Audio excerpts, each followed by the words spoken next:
Hello and welcome to another presentation in the LADAL Opening Webinar Series 2021. My name is Martin Schweinberger, and together with Michael Hoare, I'm co-directing LADAL, the Language Technology and Data Analysis Laboratory in the School of Language and Cultures at the University of Queensland in Australia. Before we start, I'd like to read out an acknowledgement of country, which we do here in Australia to express respect and gratitude towards the Indigenous people of Australia. So I, as a member of the University of Queensland, would like to say that we acknowledge the traditional owners and their custodianship of the lands from which we are broadcasting this webinar. We pay our respects to their ancestors and their descendants who continue cultural and spiritual connections to country. I would also like to say that we recognize their valuable contributions to Australian as well as global society. If you want to know more about LADAL and the resources we provide, please feel free to explore the LADAL website. The URL of the LADAL website is shown on screen. You can also find information about past and upcoming presentations in the LADAL Opening Webinar Series 2021 on the events subpage of the LADAL website. If you want to keep up with what's going on at LADAL, please feel free to follow us on Twitter. And if you have any questions, suggestions, or feedback, please do not hesitate to reach out to us by email. Also, many of the talks of this series are available on our YouTube channel, so feel free to explore those. Now, without further ado, it's my pleasure, a real pleasure, to introduce today's speaker, Guillaume Desagulier. Guillaume is Associate Professor of Linguistics at Paris 8 University in France and a researcher at the Modico Laboratory at the University of Paris-Nanterre.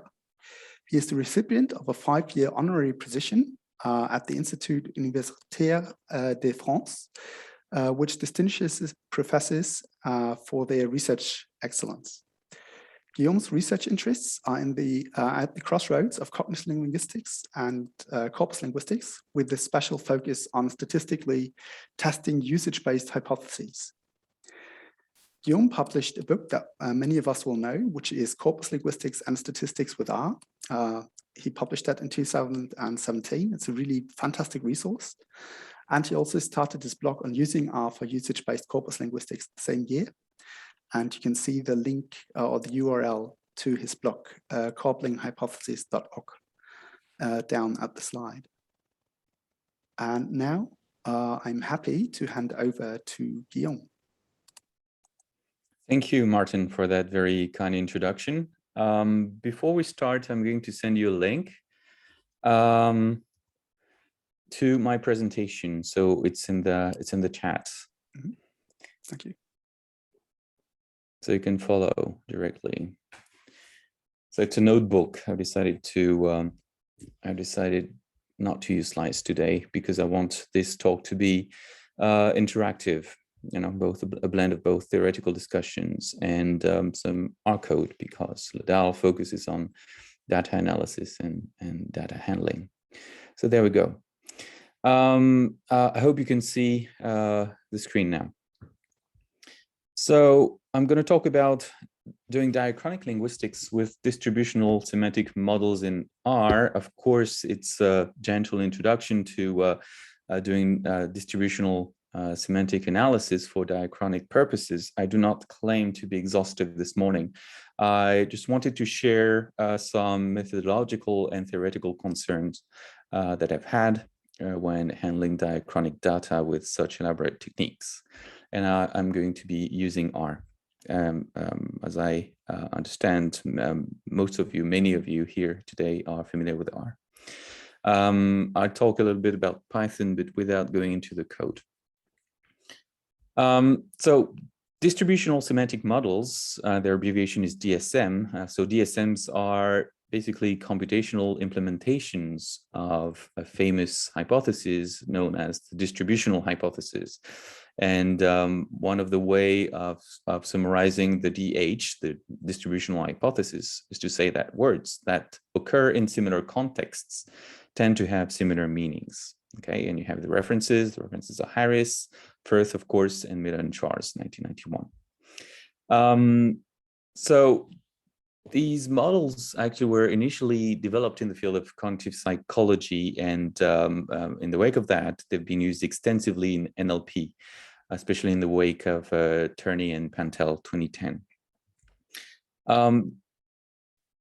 DSM is in fact, so distributional semantic modeling is in fact the cover term for a great number of methodologically related approaches, but these are distinct based on three features, three properties. The first property is the context type.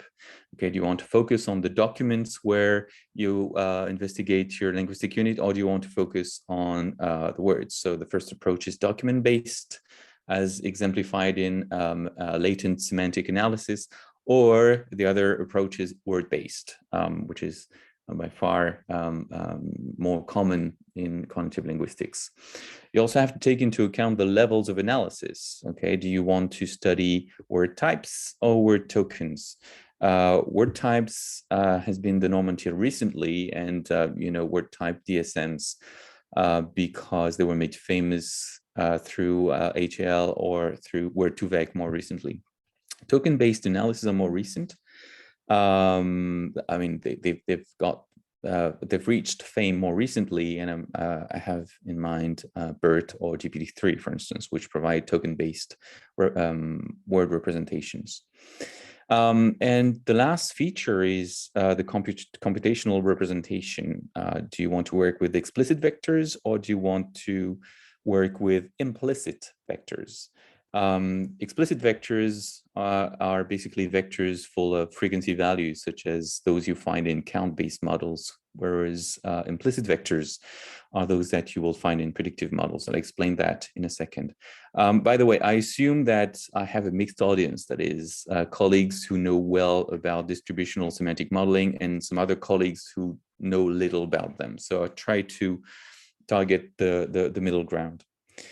So one point that all the DSMs have in common is that they embrace the bag of words approach. That is, they focus on words and their distribution and their distributions, but not so much on their syntactic relations.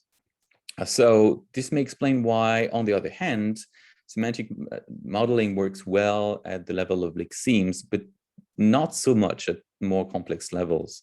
This is not something you will hear often. When I was new to DSMs, I realized they were great, and I worked like I had like full expectations about them until I realized that the way they handled syntax is not that great. So we shall see why in the course of this presentation, and I will propose a workaround based on previous works. So my approach is in fact a blend.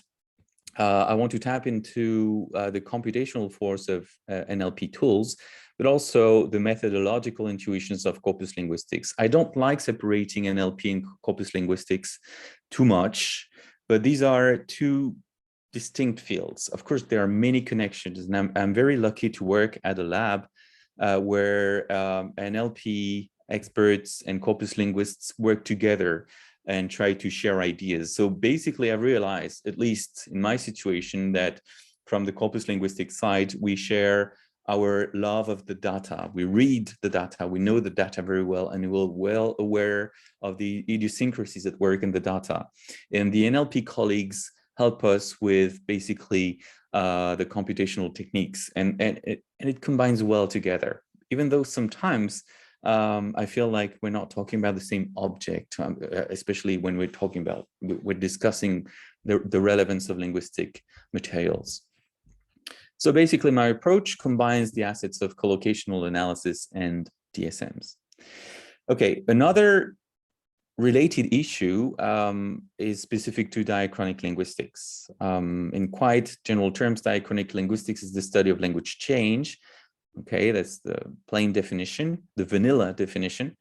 But the methodological implications are not that simple, because in fact, you can't do diachronic linguistics unless you have a theory of language, and unless you have theoretical theoretically relevant definition of what you consider as a relevant linguistic unit for the study of change. Okay, do you work at the level of the morpheme? Do you work at the level of the word, the lexeme? Do you work at the level of syntactic pattern? Do you work at the level of construction, etc.? So what you consider to be linguistically relevant will affect your approach. So the outline is the following. I will introduce the audience to the foundations of DSMs with a very simple example, a simplistic example. And I will move on to a review of the application of the many applications of DSMs in Diachronic. And I will present two case studies, one on the split infinitive, which is quite new, and another one on a construction involving prepositional patterns. I've called this construction the internal location construction. And my take-home message is that when we use DSMs in Diachronic, we should maximize the quality of vector representation, but we should also respect the nature of the linguistic unit, especially the idiosyncrasies. All right. Also, feel free, I don't know if I have any message on the chat. Feel free to ask me questions and to interrupt me if there's something that you consider unclear, or if you want, or if you simply disagree. Okay, we can, I'm perfectly fine with that. So DSMs, they are used to produce semantic representations of words from co-occurrence matrices. And these co-occurrence matrices are tables of co-occurring words with target words as rows and their neighbors as columns.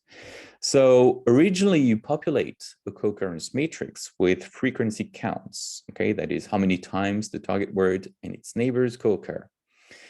Each row is an observation. Basically, it's an array of these frequencies, and it's this row that is called a vector. So the tour de force is that these semantic representations are in fact numeric. So, how does this work? The thing is that the real strength in representing meaning numerically is to be able to think in terms of proximities and distances between word vectors. So these proximities and distances are also interpreted in terms of meaning. But let's start with a simple example. You will see, so I will leave this notebook online for a while. I will have to remove it from the server for a while because there's some material that will go out, that I'll send out for review in a couple of weeks. But I'll put it back on. And I have here and there a few references to my blog. I have a research blog that I started a few years ago, in fact, in 2017. So sometimes you'll see references, and these you can actually read an extended treatment of what I show you here on the blog. Okay, so the source for this section is a word embeddings, the very basic, from a blog post I wrote in 2018. So let's start with a toy data set. Suppose we have a mini corpus with 7 words: bee, eagle, goose, helicopter, drone, rocket, and jet. And we suppose that we found these 7 words in 3 contexts: the context wings, the context engine, and the context sky. So this means that each of these 7 words is actually characterized by 3 coordinates, which correspond to the number of times the word is found in each context. So for instance, helicopter is not found in the wing context, and it occurs twice and 4 times in the contexts engine and sky, respectively. So we can assume that its coordinates are going to be 0, 2, and 4. Okay, 0 wings, 2 engine, 4 sky.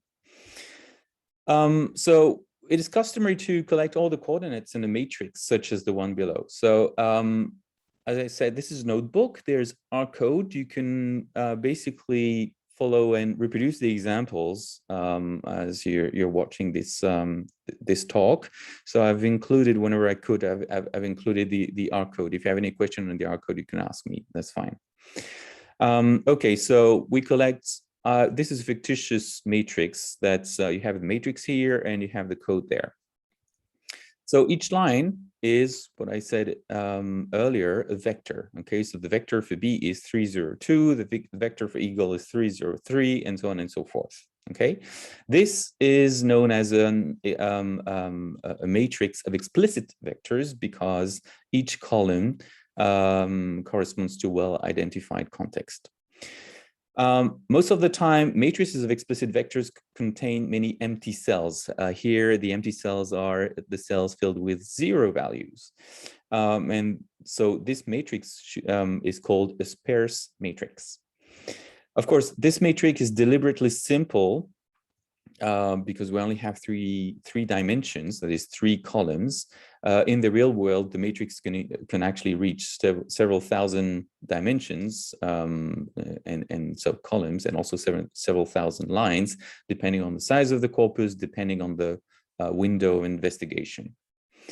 So because we have coordinates, these vectors here can be used as coordinates, and we can perfectly and easily represent these words in a 3-dimensional space because you have 3 dimensions.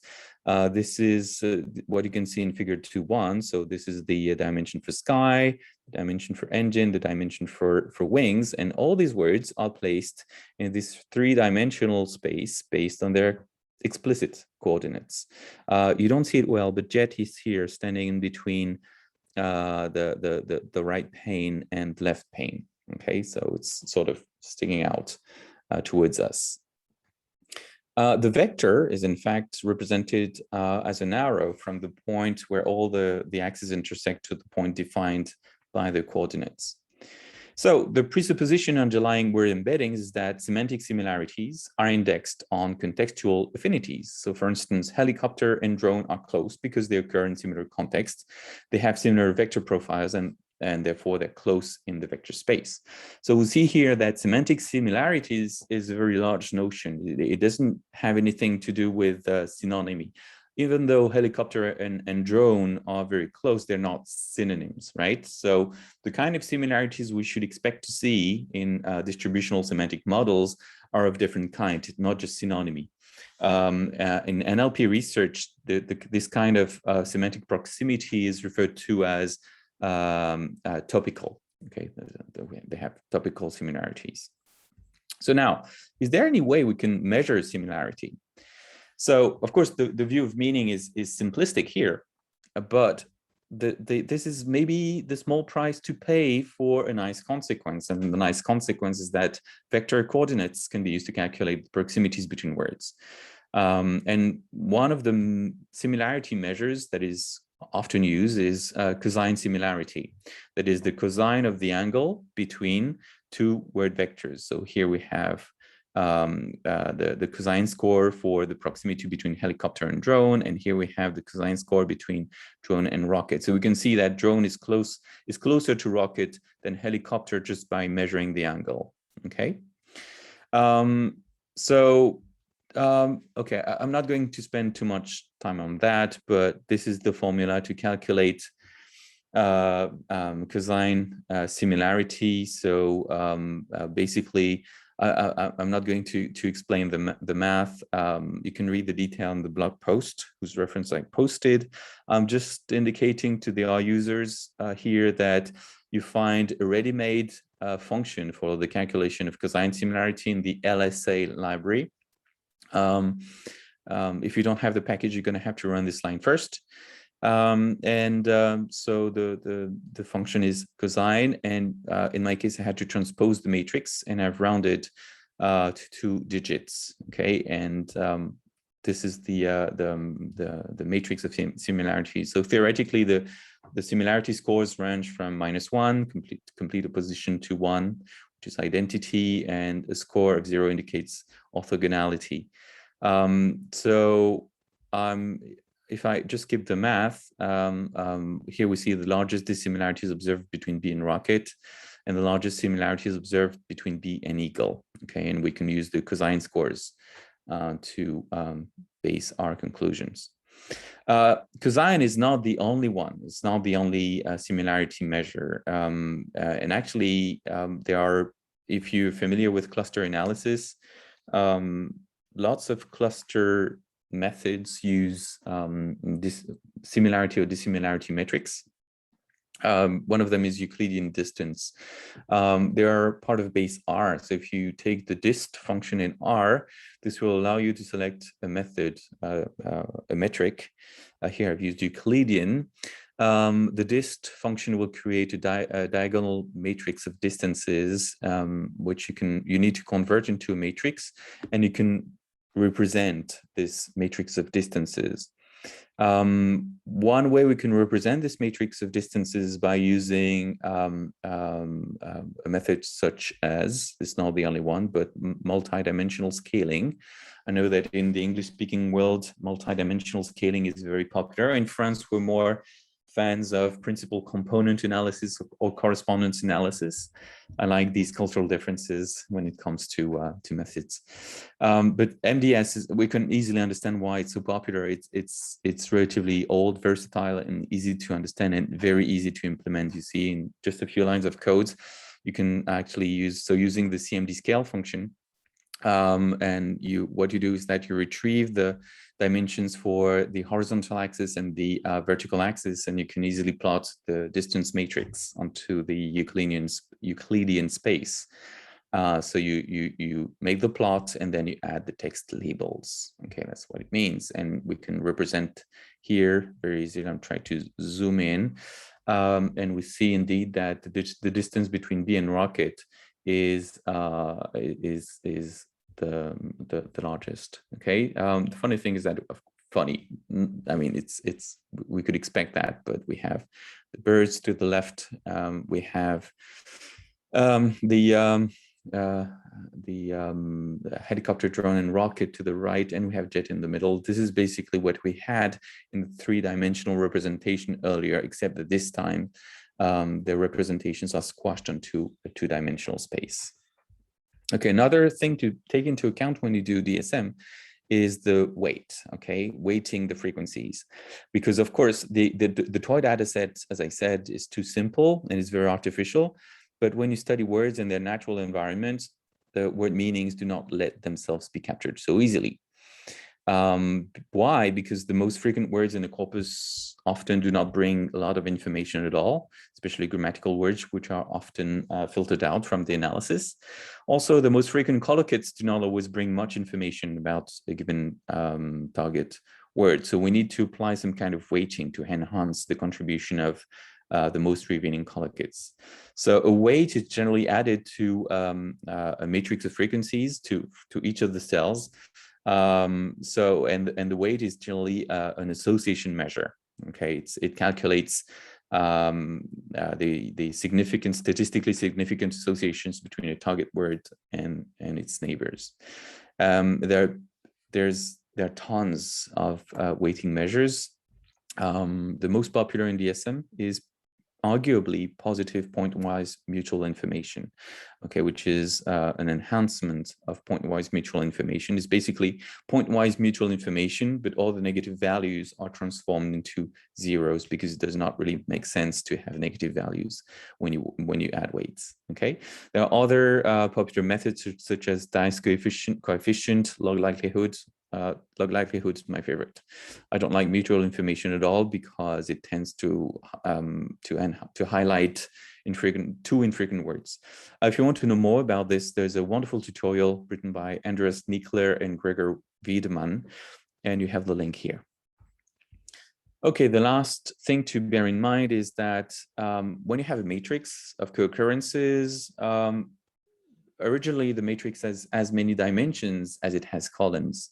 So the thing is that when you have several hundred columns, it's impossible to summarize with the naked eye. So we need a way of summarizing the matrix. And the only way to do it is to basically reduce the dimension to a number of dimensions that we can make sense of. So there are several methods that are available that help us do so. Multidimensional scaling is one. I've just shown an example. I've talked about principal component analysis too, but right now when we handle very large data set, TSNE has become the norm. Okay, and I will make use of TSNE. It's a method devised by Matten and Hinton in 2008. it's been applied widely, and it's now part of packages that handle word-to-vec vectors. Also, I wanted to mention singular value decomposition, which was the method of choice of the old times. If you want to know more about dimensionality reduction, I point you to chapter 10 of my book on corpus linguistics with R. Okay, now that I've explained the basics of distributional semantic models, what can they do in diachrony? In fact, they have been applied quite successfully to the study of diachrony, especially in natural language processing. And I have two references here by Sagi, Kaufman, and Clark, which have been quite inspiring in the NLP world, but also in the corpus linguistics world. So I would like, of course, I cannot be exhaustive, as I said, so I will try to make a broad distinction between count models and predictive models, and by presenting some key works in the field, in each field. And we'll see the assets of each method. So to start with count models. There are some DSMs that are, so originally DSMs were relied on count models, that is, models whose vectors are generated from co-occurrence counts, and these are very common in corpus linguistics. So as I said, the vectors that are generated with count models are generally long because they are explicit, because they have as many dimensions as there are collocates. So this is good. I mean, there's nothing bad with having a long vector. At least you can make sense of the vector because you can keep an eye on the frequencies between the target terms and their collocates. Maybe a more serious issue is the fact that they are sparse. Most of their cells are zero. So we have to find a way, anytime we use a count model, we must find a way of handling the sparsity of the data. Let's start with a nice illustration in corpus linguistics of a count model. This is a paper by my colleague Martin Helpert, published in 2016. You have the references at the end of this notebook if you click here. It's a paper on a construction grammar approach to English modals. And Martin's goal was to say that even grammatical categories, even patterns that are not problematic from the viewpoint of idiomaticity, like grammatical patterns that are perfectly analyzable with traditional rules of syntax, can be considered as constructions because, semantically speaking, there is a level of non-compositionality, and there's also some semantic idiosyncrasy attached to these modals. This paper focuses on the English modal may, and he wants to take a look at the collocates of may and project them and see how these collocates have evolved over time. So the way he does this is very interesting. He builds first a semantic vector space with the collocates of the most frequent verbs that occur with may, and he doesn't use diachronic corpus. He used a 50 million word sample of the corpus of contemporary American English, which is the synchronic corpus. He filters the data and arranged the data in a matrix in which the verb types are in the columns and the collocates in the rows. So the matrix focuses on the collocate verbs of may. He weights the matrix with positive point-wise mutual information. He then converts the matrix into a cosine distance matrix, so as to be able to spot proximities and distances. And then he uses multi-dimensional scaling, MDS, to transform this cosine distance matrix into a two-dimensional semantic vector space. Okay, and this paper has been very inspiring to me in the sense that I use this general methodology now. I've tweaked it significantly, but the general logic is something that I use all the time. So what he does is that first he will use these vectors to project a reference semantic vector space, that is a vector space that is valid for the whole corpus. And this is what you have here in figure 3.1, the left plot. Okay, this is the reference semantic vector space with the most distinctive verb collocates of may, okay, in the COCA, right? So that's this will never change.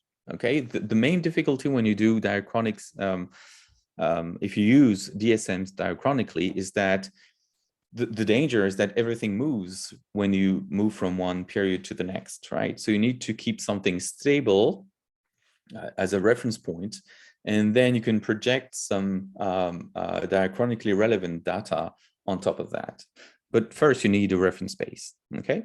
So based on this reference space, Martin moves on to project the collocation frequencies for at regular intervals. So he actually has 3 relevant periods. Okay, the first period is the 1800s to the 1860s, the 1870s to the 1920s, and the 1930s to the 1990s.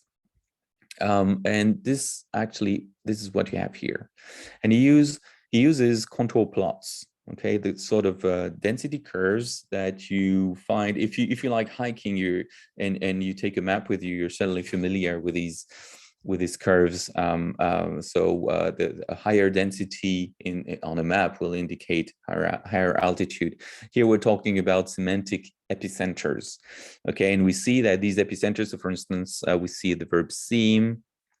Here, that's an epicenter. We have verbs of saying, a verb of saying, verbs of seeing, and we see that the epicenters seem to move. We see the density is switched to the upper left part here, and he actually examines he compares the densities across the 3 periods, and that allows Martin to observe that May entertains a complex network of associations with the lexical verbs that it governs, and that it has shifted away from the expression of deontic modal meanings towards epistemic meanings, and also a higher degree of informativeness.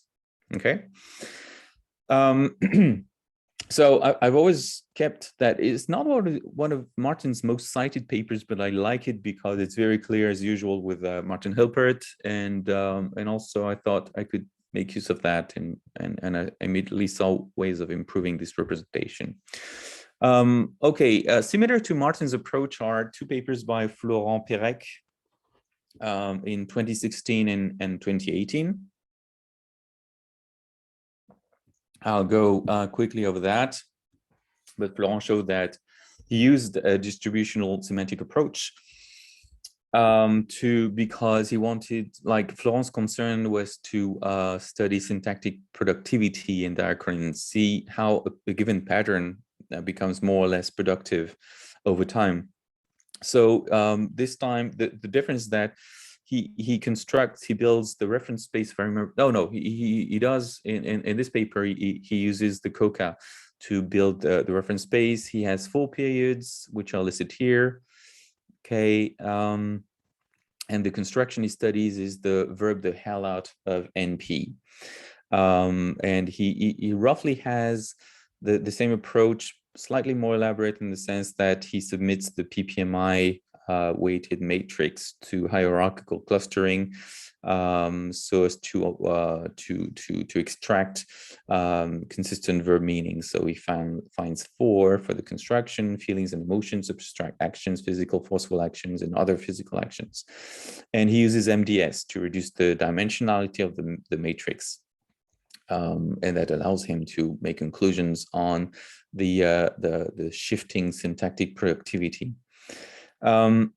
Also interesting is another paper by Florent, more recent, published in 2018, where he investigates change in the way construction between the 1830s and the 2000s. And this time he actually makes a reference vector space with a diachronic corpus, with the COHA, the Corpus of Historical American English. He selects he selects a ±2 context window to extract the collocates of the way construction. He assembles the data into a matrix, which is weighted with PPMI again, and he reduces the dimensionality of the matrix with TSNE, so the dimensionality reduction technique I talked about earlier. So thanks to this approach, he finds that the 3 senses of the way construction, path creation, the manner sense, and the incidental action sense, have gained in semantic diversity. What I find interesting in this 2018 paper is that he thinks in terms of schematicity. So schematicity in construction grammar is indexed on how many host types a construction can have, right? So the more hosts, the more schematic the construction. And that's really something that is theoretically relevant from our point of view in construction grammar. And he combines this intuition and uses DSMs to prove it.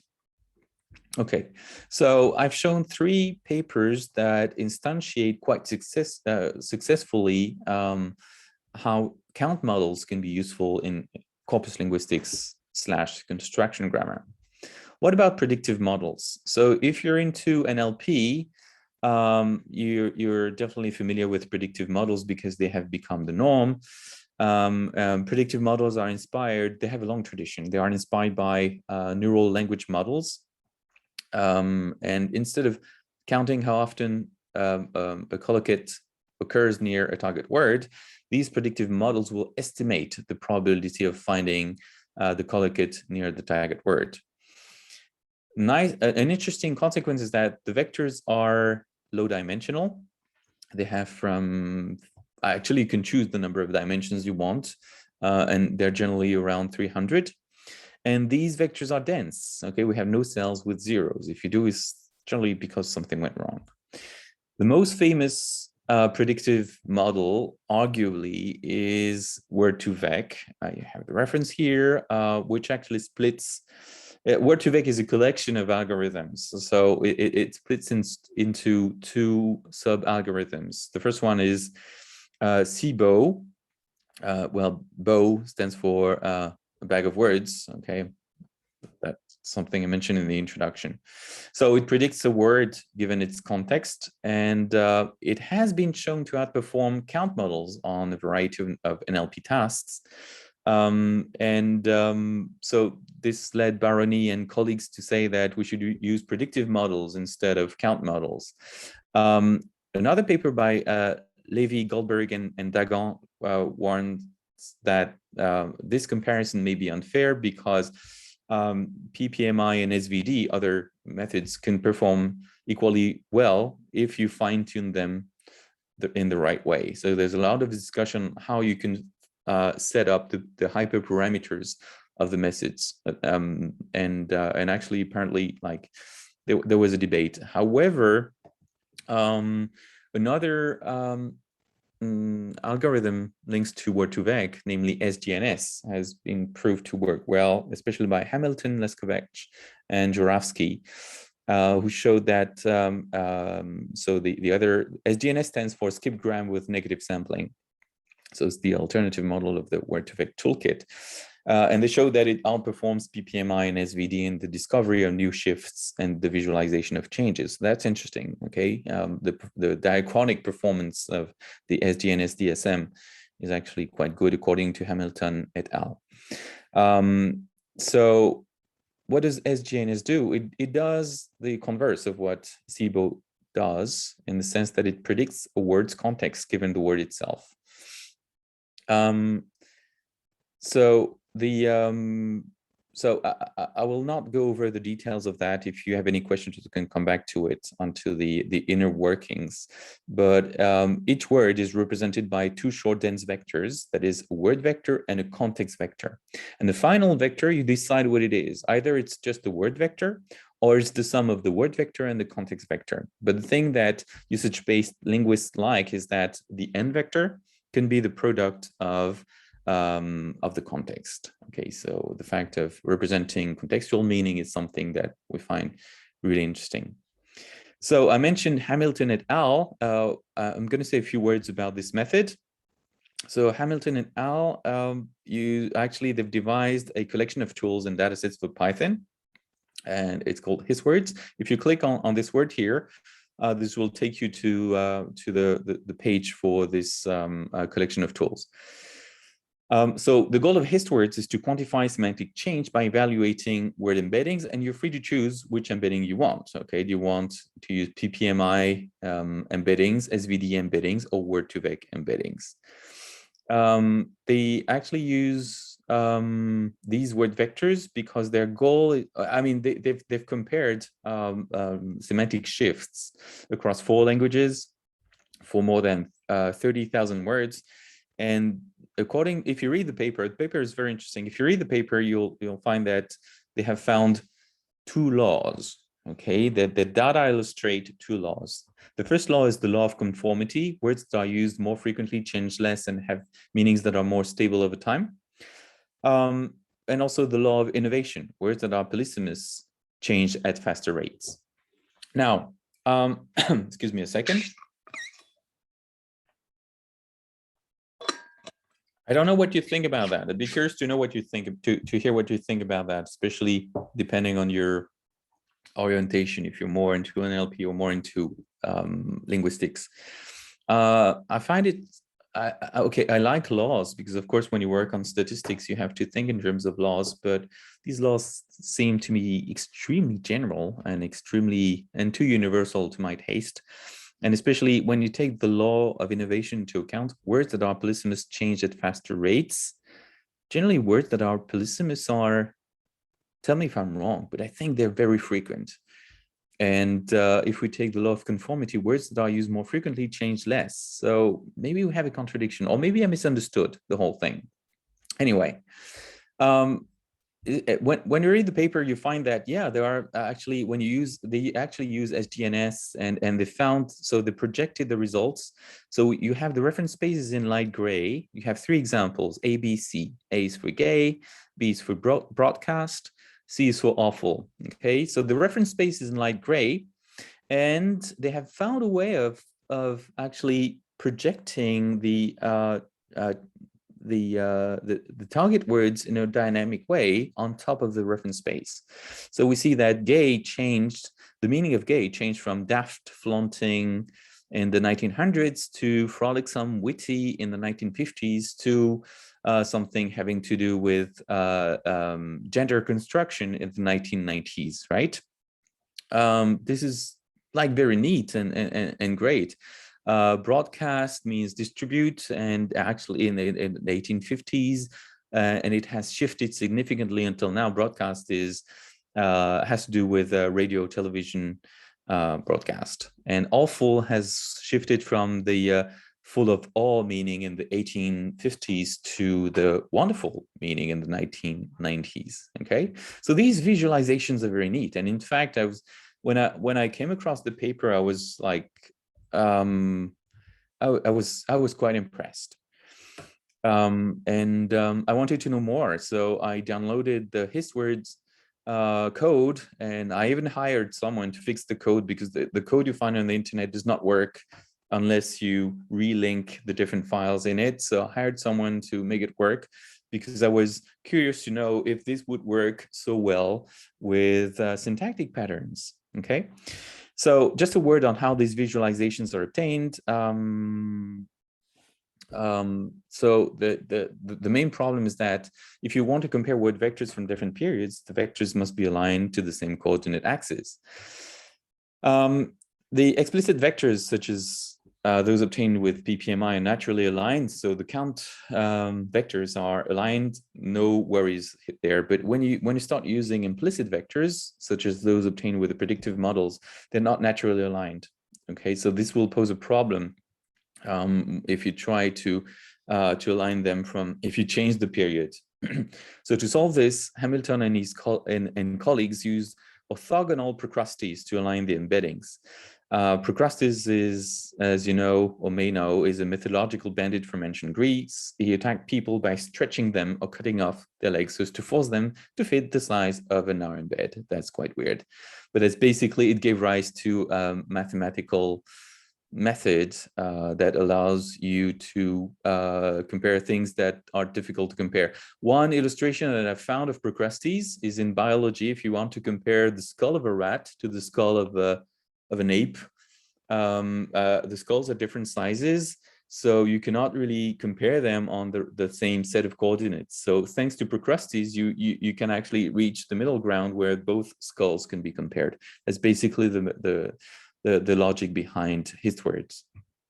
Okay, so Hamilton uses the union of target words nearest neighbors all over the relevant time points. He uses TSNE embedding of the neighboring words on the most recent time point. And for each of the previous time points, all the embeddings are held fixed except for the target words embedding. And a new TSNE embedding is optimized only for the target word.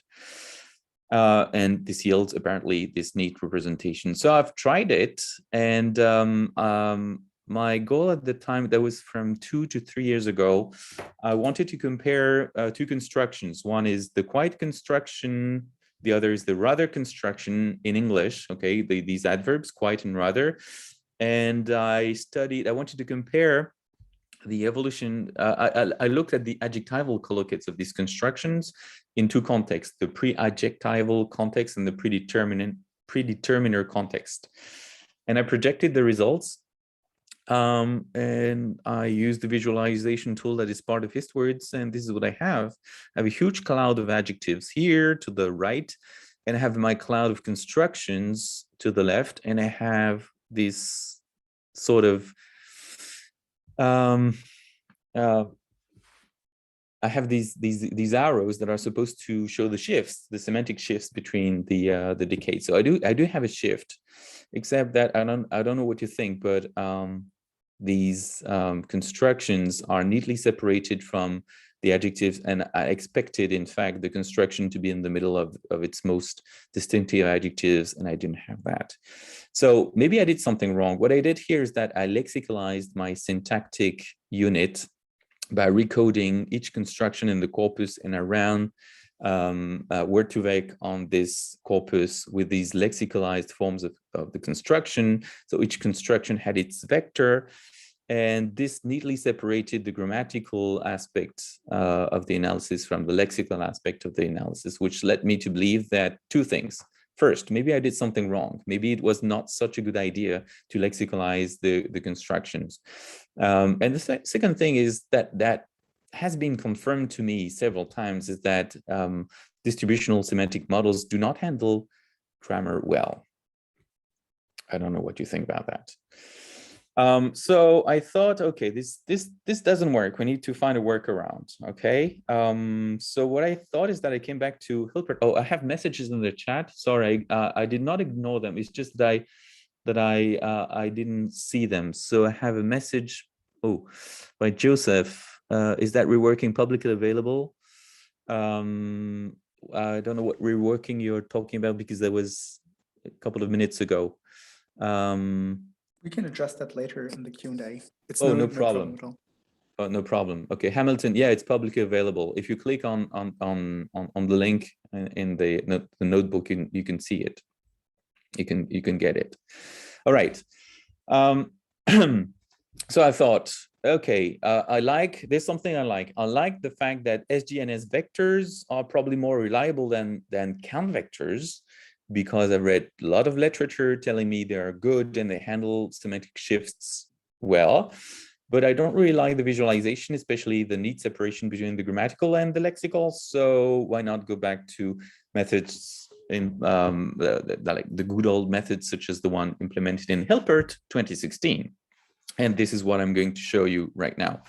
I'm gonna show you two case studies. I'm gonna start with the first, the split infinitive, which I've called Captain Kirk's infinitive. You're going to see here the R code, and as I said, I'll leave this notebook online so you can save the R code and reproduce this at home. I like the split infinitive because it's entertaining. So it's sort of, whenever I want to try a new method, I like using the split infinitive, even though I'm not so sure about the linguistic implications about that. So the first case study, the split infinitive, will be more to tell you about the methodology that I used. And I will finish with a perhaps more linguistically profound case study based on the internal location construction. Maybe you're well aware of, maybe we have Star Trek fans. I mean, some of us are geeks, like, come on, we use R, we use Python, so some of us must be familiar with Star Trek. So if you're familiar with Star Trek, you recognize these lines are the opening lines of the original show that first aired in 1967, Space, the Final Frontier, blah, blah, blah, to boldly go where no man has gone before. This line here has caused a lot of confusion and uproar, has been the cause of even a scandal, because, I mean, right now, everyone would be shocked by this neutral generic man instead of human, right? Because it's sexist, but at the time no one cared. So it was really the split infinitive that caused uproar, because obviously, according to some prescriptivists, you're not allowed to split an infinitive in English, which is kind of stupid. You can perfectly split an infinitive in English because the marker of the infinitive too is, separated from the verb base. It's something it's a rule, as you know, there are many myths in language. It's a rule that applies to Latin languages. Like if I take French, for instance, the verb aller, you cannot split the infinitive aller, means to go, because it's a one-word thing. Okay, you can split it, but in a Germanic language like English, you couldn't perfectly do it. So it's one of the downsides of prescriptivism and the fact that the grammars of English were based on grammars of Latin and Greek. Interestingly, Huddleston and Pullum say you can do it sometimes, and actually, the split infinitive has been around for 100 of years. So yeah, I do like this the split infinitive for this reason. If you're interested, I've written 2 blog posts on the split infinitive. One in which I wanted to see if that was true, and I wanted to see if Star Trek had any evolution. If you're curious, there's a video, if you click on this link, where I used some sort of a dynamic word cloud. It's a method inspired by Martin Hilpert again, where you can see here the frequencies of the split infinitive, and in the vertical axis the frequencies of the unsplit infinitive.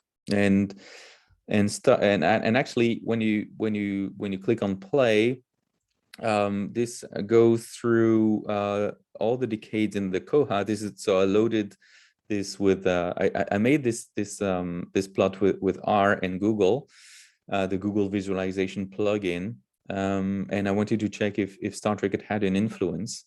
And actually, if you click on that, you'll see that. So it's a bubble plot. So if the bubble goes up, is because you find it has found unsplit infinitives. If it goes right, is because it has found split infinitives. So I wanted to check if the bubbles went right, and especially if the frequencies soared after 1967. So yeah, this is a short video to see how it goes.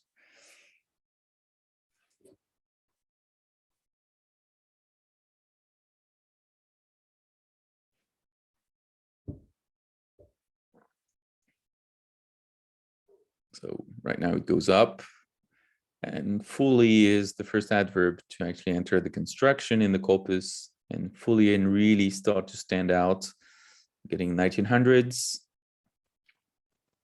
We'll soon get to 1967, and we'll see what happens. 1967, see? Did have an influence, 1970s, and it's really from the middle of 1980s that the construction soared up under the influence of the split infinitives with really and fully. Okay, so just out of curiosity. So you have the data. You can actually download the data. I've made the data available. It's free to use without any change, but I mean, there's a license, but it's not very restrictive. So you're free to reuse this data set. So it's data from the Koha. I extracted all instances of the split and unsplit infinitive in the Koha. So you have several columns. You have the file ID, the genre, the decade, the year, the matches, the construction, split versus unsplit, the kind of adverb that the construction occurs with, and the collocate verbs, right? If you want to know how to make such a data frame, there's code in my book, section 5.3. So we have, I'm using our code here to reveal the frequencies, a little bit more than 7,000 hits for the split construction. And the verbs, the kind of verb collocations that occur in the split infinitive are displayed here for your information. The first step was for me to sort of weight my matrix. So I wanted not to rely on the raw frequencies, but I wanted to see which verbs were distinctive of what construction. And for that, I used a tweaked version of Steib-Gries's called a script called Analysis 3.5 to select the most distinctive verbs, because I had in mind that I wanted to use the collocational strength, that is finding the most distinctive verbs of both constructions, to build my reference semantic vector space, right?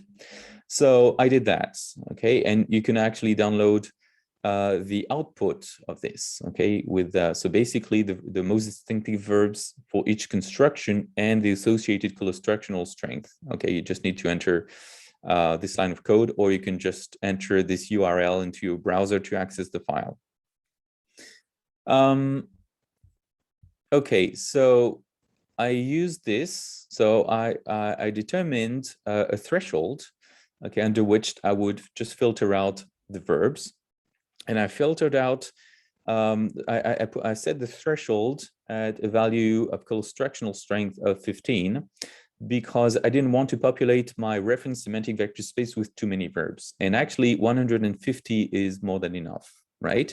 So I set the collocational strength to 15 because it allowed me to obtain 148 verbs. Once I had these 148 verbs, what I need to do to build my reference vector space was to stick the vectors to these verbs, right? So in order to do that, I actually have a data set. It's a big data set. You can't download it because it's too large. It's 1 gigabyte. I used the version of, so I basically trained Word2Vec on the Koha, on the whole Koha, and I set the hyperparameters as follows. So the original context distribution smoothing, so it's called CDS. I set it to 0.75, okay, for reasons that are in the note here, but I'll leave you read this note. I set the context window to plus and minus 5 for each word. Okay, each word in the Koha. So Word2Vec made the vectors looking at 5 words to the right, 5 words to the left. Why? Because it's a nice compromise to capture semantic aspects and syntactic aspects. I set the negative samples to 15, and I chose 3-dimensional vectors. I also discarded words whose frequency was less than 5. So I obtained like a huge data set. Actually, yeah, you can download it. Yeah, it's 1 gigabyte. This part of this part of the code here will take some time based on your computer, because if you load the whole list of vectors, it's 1 gigabyte. Okay, but RStudio can handle it, especially if it's set up on a server. I added some column headers. Okay, what I had left to do was just to subset the huge vector data set and just select in that huge data set the verbs that I was interested in, that is the distinctive verbs of the split infinitive. Okay, this is done with the left join function from the tidyverse package.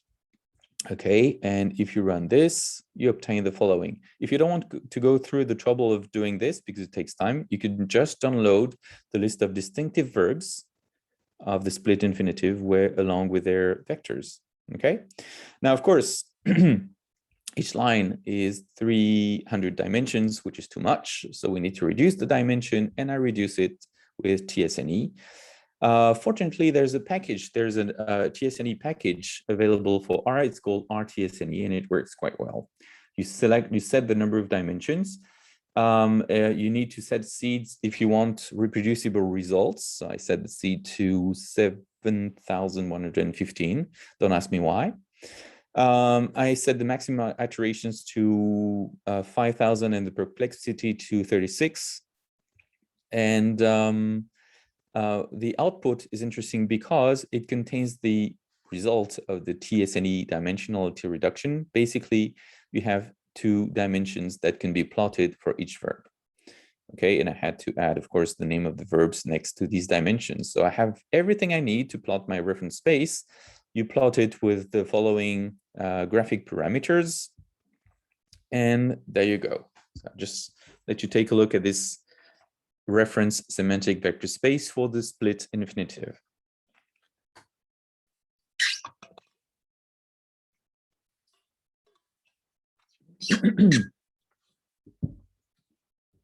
I hope you can see that the plot is sort of consistent, right? Have verbs of touching, grasping, verbs of walking and motion. We have verbs of removing, okay, remove, eliminate, etc. I have to be honest with you. This is I did this specifically for this workshop. I haven't had time to fully interpret the plot, so I'm going to have to go fast on this. But I just checked it so that the results were relevant. In the second case study, which is shorter, you will see I've done my homework and I've annotated the plot to show you how consistent it can be. Right. So here, let's just assume that this case study is for methodological purposes, right? Okay, now that we have our reference semantic vector space, we need to add diachronic information because this is only valid for the whole corpus. We need to be period specific. I chose to compare the data across 4 periods, which are listed here. And if you want to know why I chose these periods, you can read this blog post on why I chose these periods. I determined them empirically based on another algorithm. Okay, so the first thing is that I need to return to my original data set, and I will change each specific decade, right? And I will group them. So this is the first period. It contains all the decades from the 1810s to the 1860s, and I transformed that using G-sub. Okay, I changed that to period 1, and it did the same for the other periods. Okay, and I obtained my 4 periods. For each period, I calculated the co-occurrence frequencies between the constructions and the verbs, and I filtered out hapax legomena, word types, the words that occur only once in the corpus. And I obtained that. Okay, for each period, I obtained the co-occurrence frequencies between the distinctive verbs and the construction, and I have the frequencies here. And I used the neat set of functions from the tidyverse package. So I grouped by decade, and I counted the co-occurrence frequencies between the construction and the verb, and I filtered the hapax legomena. Because there's a lot of variation among the frequency values, I wanted to reduce the span, and I basically log transformed the frequencies here, and I chose the binary logarithm, and I store the results in a new column. So you have here the log transformed frequencies, which I call density. And I took that and I added the TSNE output, so the 2 dimensions, and I dropped NAs because when I merged the 2, I had NAs, right? So I end up with this final data set, okay, that contains the construction, the verb, the co-occurrence frequency, the density, and the dimensions, right?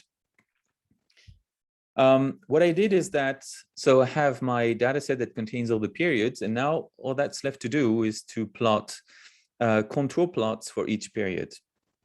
To plot control plots, so what I did is that I subsetted the data set, choosing the decade, and of course I restricted my result to the split infinitive, and I only kept the 2 dimensions for plotting plus the density. Then I replotted my reference semantic vector space. Oh, this is only valid if you want to try it at home. The PostScript, when you generate these huge files, it's good practice to actually use the PostScript function because it will not plot it will not make the plot in R. It will just save the plot in a format. Here I choose EPS because it actually produces very light plots. It will save it on your computer, and you can actually choose the dimensions. So these plots contain many words, and if you let R make the plots in R, it will be just messy, right? So I strongly recommend that you use these PostScript environment and this dev office to switch it off.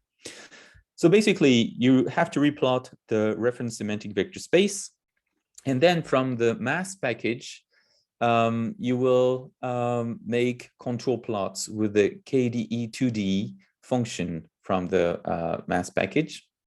So you calculate basically so you say, okay, I want a control plot that is centered around this coordinate on the horizontal axis, that coordinate on the vertical axis, and this contains the density. This is the density value.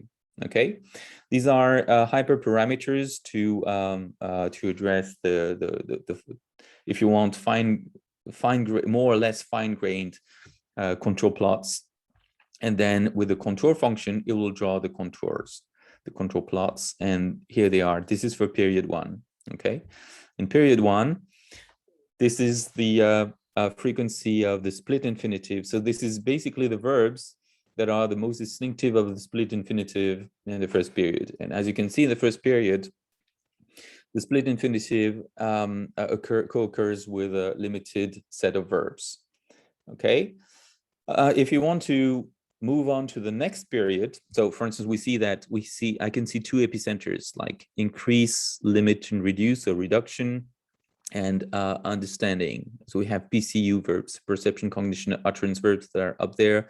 And I can clearly see that here we have cognition verbs. So we have a cluster here, the split infinitive occurred via the entry point that are cognition verbs. Now, if we want the same results for the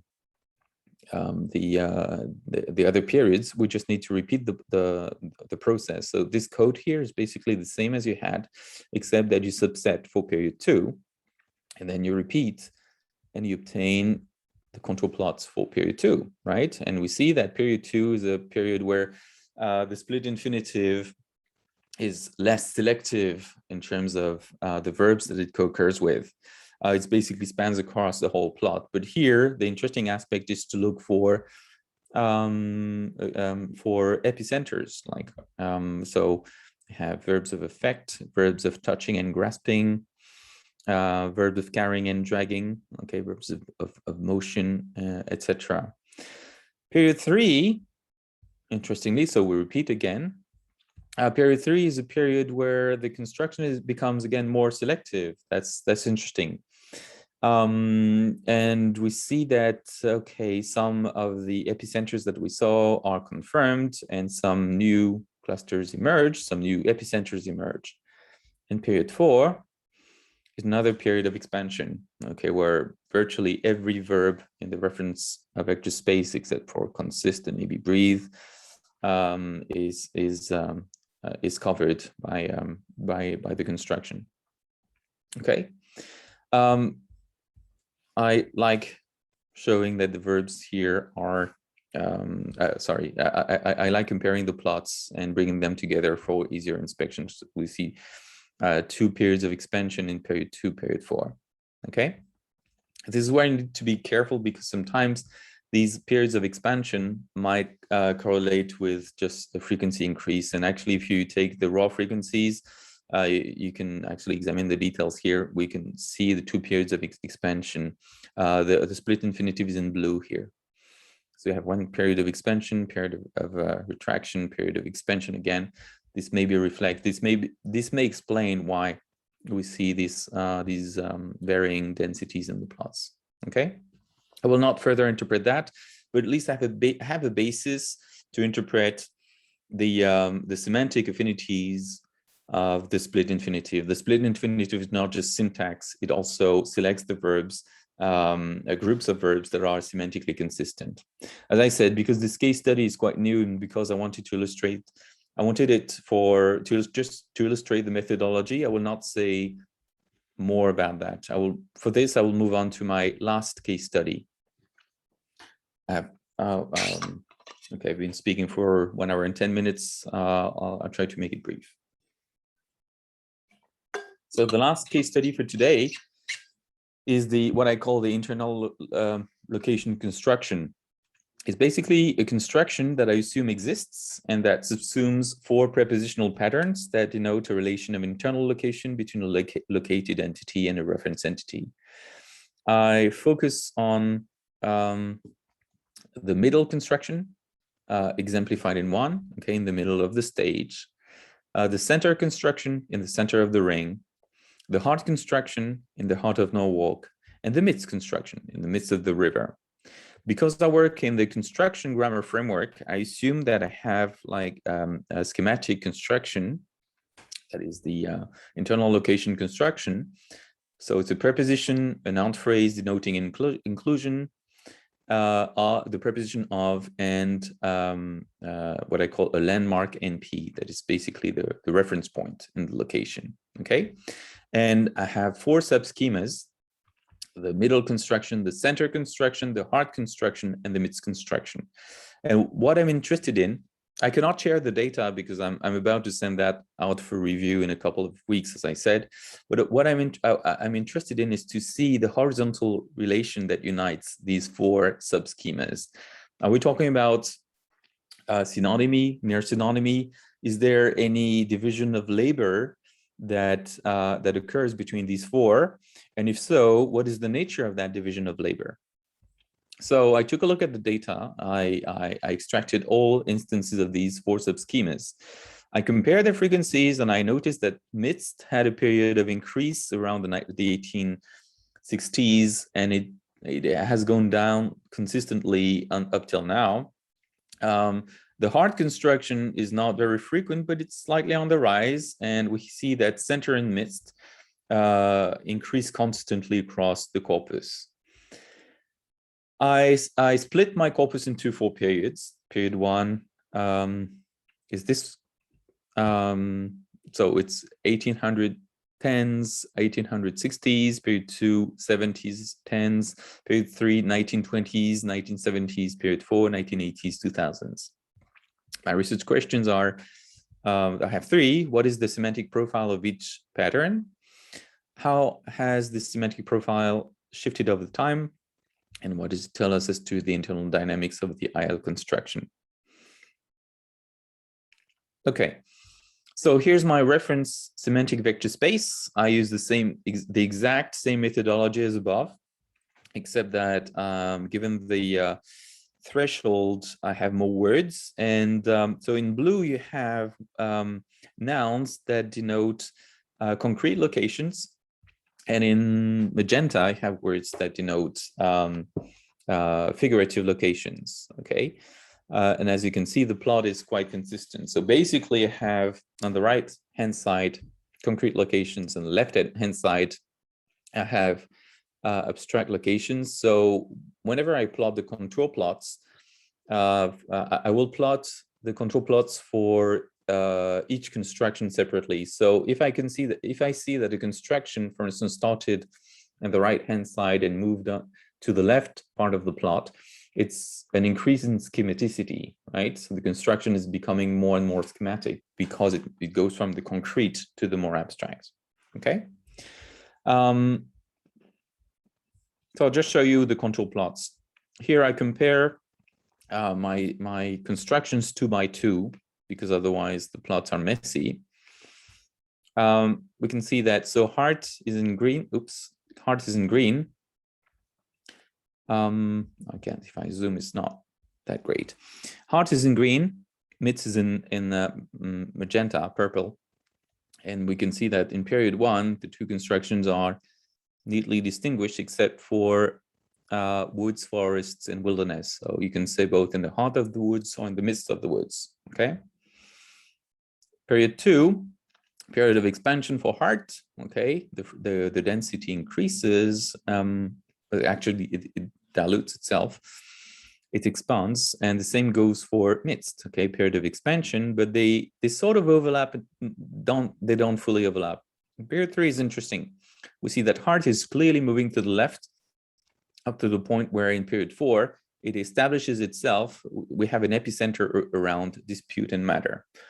And when you go back to the data set, you realize there's a reason for that. It's because heart actually favors contexts where the nouns have an intensive value. So when you say you're in the heart of the dispute, is because it's because the dispute has reached its apex, okay, its maximum point. And we see areas, in fact, so basically what heart is doing is that it is moving towards the part where midst is firmly established. Midst never leaves the left part of the plot. Why? Because midst started grammaticalizing much earlier, and actually before the first period covered by the corpus. Midst, if you're interested, and if you take a look at the data set, is basically construction that you use when you're overwhelmed by something. Okay, so if you say you're in the midst of the war, or in if you're in the midst of the forest, is because you're basically lost in it. Okay. So sorry. So we see that heart is moving left, and it's actually sort of impinging upon midst. So maybe here we do have a division of labor, not too much overlap. But perhaps we have increasing competition between heart and midst because they're becoming very close. As heart is schematizing, it's sort of invading some semantic areas that were occupied by midst before. All right, these are the plots for middle and center. And as you can see, we have a different configuration. Like the epicenters, most of the epicenters are concentrated to the right part of the plot where concrete locations can be found. And we could think, okay, let's take a look at period 1. Like there's a lot of overlap. I think this overlap increases in period 2, right? So we can think either that middle and center are synonyms. After all, they're used for geometric location. So they're either synonyms or they do coexist, but they have a neat division of labor. And I did find actually the answer to this is that we do have a division of labor in the sense that if a car, let's take a car in a street, okay, the reference point is the street. So if a car is in the middle of the street, it has nothing to do there.